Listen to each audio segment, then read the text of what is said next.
कोंडागांव स्थित new circuit house में आपातकाल की 50वीं वर्षगांठ पर आयोजित प्रेस वार्ता में भाजपा नेता विक्रम उसेंडी व श्वेता शर्मा ने आपातकाल को लोकतंत्र का काला अध्याय बताया। उन्होंने नागरिक अधिकारों के हनन, मीडिया सेंसरशिप और राजनीतिक दमन की चर्चा की। वक्ताओं ने नई पीढ़ी को लोकतंत्र के प्रति जागरूक करने का आह्वान किया। कार्यक्रम में विकास, पारदर्शिता और जनभागीदारी जैसे मुद्दों पर भी विमर्श हुआ। प्रकार से सेंसरशिप मतलब पूरे पत्रकार नहीं बचे, मीडिया तक को उस समय ये लगा उनके पक्ष में नहीं, उनको भी अंदर इनके आपके मीडिया के जितने दफ्तर थे उनकी बिजली काटी गई।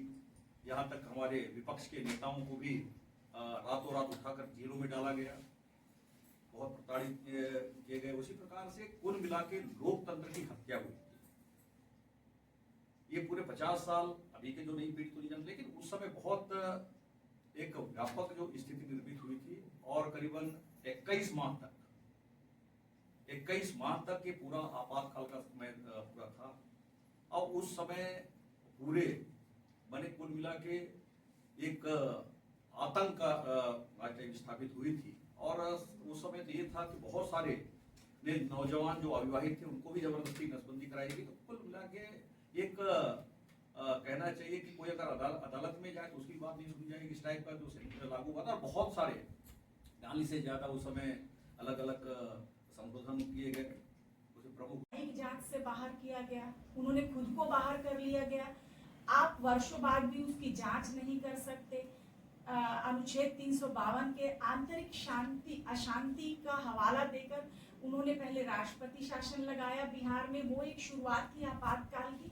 उसके बाद पूरे देश में आपातकाल लगा दिया गया। तो अब जो विषय है, प्रमुख रूप से आप लोगों ने पूरा इतिहास सुना। अब मुख्य विषय ये है कि हमारी आने वाली पीढ़ी को इस काले अध्याय के बारे में पता होना चाहिए, ताकि इसका रिपीटिशन ना हो भविष्य में कभी भी किन्हीं भी सरकार के द्वारा। हम आज भारतीय जनता पार्टी के कार्यकर्ता हैं और ये एक लोकतांत्रिक पार्टी है जो ग्रास रूट लेवल पे हमारा एक ही है कि सबका विकास, सबका प्रयास, सबके साथ होना चाहिए। अंत्योदय का मूल मंत्र लेके चलते हैं।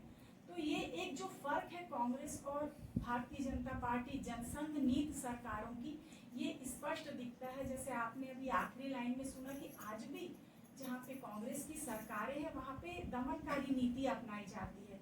अभिव्यक्ति की आजादी नहीं है पत्रकारों को, या आप लिख नहीं सकते हैं।